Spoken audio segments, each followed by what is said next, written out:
En el primer capítulo del libro Arrugas en el tiempo de 1993, George Smoot nos explicaba que las nuevas observaciones y las nuevas teorías ampliaban nuestro entendimiento del universo de manera extraordinaria. El desarrollo de la tecnología es resultado y parte indispensable de este alcance. In the future, there are going to be nanostructures that are both mechanical, electrical, and other things, and you have to be able to fabricate these very tiny things. Una de las herramientas científicas con mayor potencial para esta y múltiples aplicaciones más es el sincrotrón. But it's important that we be doing high-level science that then becomes applied science and then becomes engineering and technological new products and new ways of health.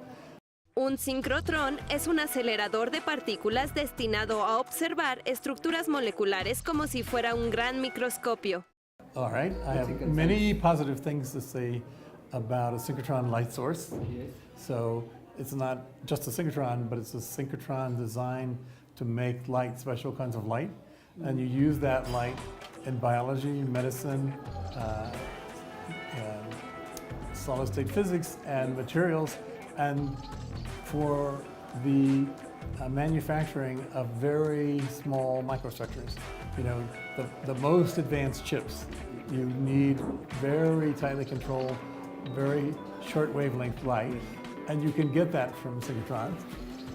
En México, el primer sincrotrón será construido en el estado de Hidalgo y el Dr. Smoot, Premio Nobel de Física 2006, conversó con la Agencia Informativa de Educación de México sobre el potencial de esta tecnología.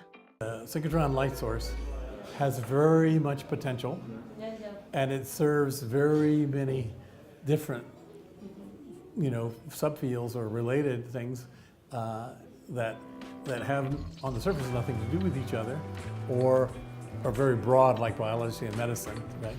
Or surface materials. But there are very, very many groups who need that as a tool in order to advance their science or to advance their industrial applications. La luz producida por el sincrotrón permite a investigadores observar fenómenos de la naturaleza, del cuerpo humano o de cualquier objeto con precisión extrema. It is the most powerful way we have to measure large proteins that your cells generate and other macromolecules, and that's going to become critical to make the new generations of antibiotics. It's critical for developing new generations of things and critical for understanding in more details about how cells work.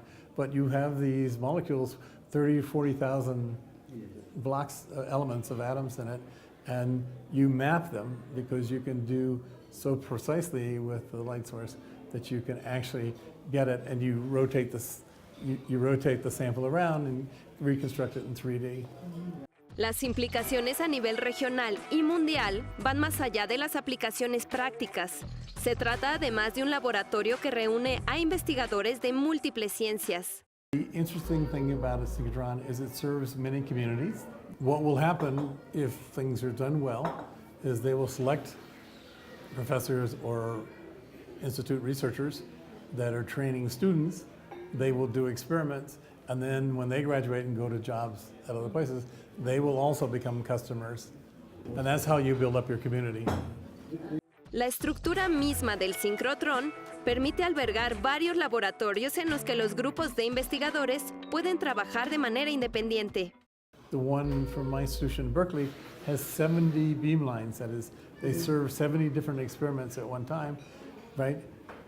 Mexico does not yet have that many experimental groups, but if you build the synchrotron light source with the extra capability of adding more beamlines later, eventually more groups will be doing. But so it's both a training for the next generation. It is to do research right now, basic research right now, and what you will see is that some companies come and rent time, pay for time, or apply for a government grant to have time in order to do either some research they need or to make really fine structures that they want to test and see how they work. Estados Unidos, Francia, Inglaterra, Alemania, Brasil, Jordania y Japón, entre otros países, cuentan ya con esta tecnología. It's leading into the technology that we're using now and will be soon in the future, but it also is a training ground and supports many different parts of science and technology. La inversión requerida para materializar el sincrotrón en México asciende a 500 millones de pesos. The synchrotron is a big step forward, but there are going to be many milestones in Mexico, and the progress isn't always forward, but it is a very big step to build a synchrotron light source, and that's a commitment to paying attention to science and for science in the future, and for taking care of the well-being of Mexican citizens. That's a very good sign. La cooperación internacional, a través de la experiencia y apoyo tanto del sector público como privado, será determinante para el éxito y aprovechamiento de las tecnologías venideras.